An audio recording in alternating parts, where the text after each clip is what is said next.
আজকে হচ্ছে আমি আমাদের আদিবাসীদের ঐতিহ্যবাহী পাঁচন তরকারি রান্না করব। তো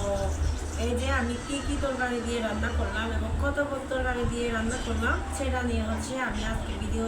ভিডিওতে দেখাবো আর কি। এই যে এটা এক পদ, এটা হচ্ছে লাউ, এটা হচ্ছে পেঁপে, এটা হচ্ছে কুমড়া, এখানে কত পদ 3 পদ, তারপরে এটা হচ্ছে টমেটো 4 পদ, এটা শসা 5 পদ,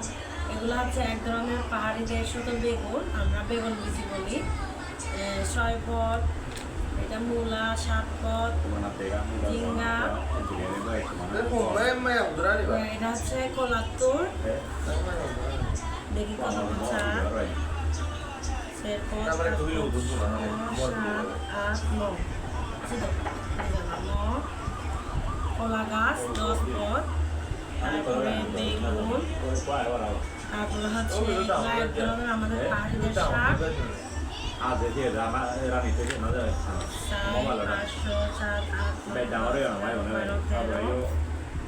14 মিষ্টি আলু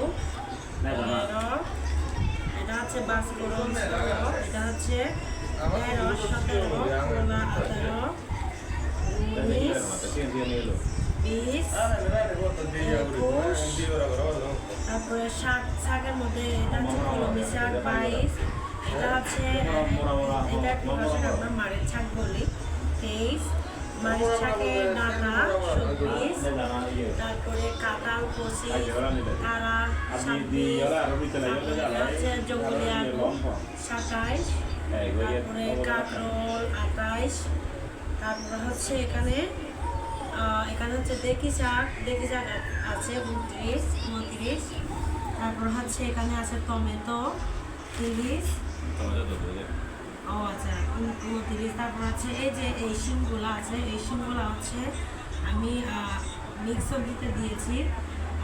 30 পদ, তারপর হচ্ছে এটা তারাতে ধরে আর কি, এগুলো আমরা এগুলো বলি 31, এই যে আরো কতগুলো এখানে আছে, এখানে হচ্ছে আপনার শিমুল ফুল আছে, তারপরে হচ্ছে শুকনো সিম আর কি, আমরা সেদ্ধ করে হচ্ছে শুকাইছিলাম শুকনো সিম, তারপরে শুকনো মূলত বলেছে মনে হয়, তারপরে হচ্ছে বাসকরল, এই যে বাসকরল এগুলো হচ্ছে শুকনো, তবে তাজা বাসকরলও আছে এখানে, তাজা বাসকরলও এখানে অ্যাড করেছি আমি। মোট হচ্ছে তারপরে হচ্ছে এই যে গাজর আছে, গাজর মোট এখানে হচ্ছে 33 পদ 34 পদ, আরও থাকবে হচ্ছে আপনার শুটকি থাকবে, স্কিপ দেন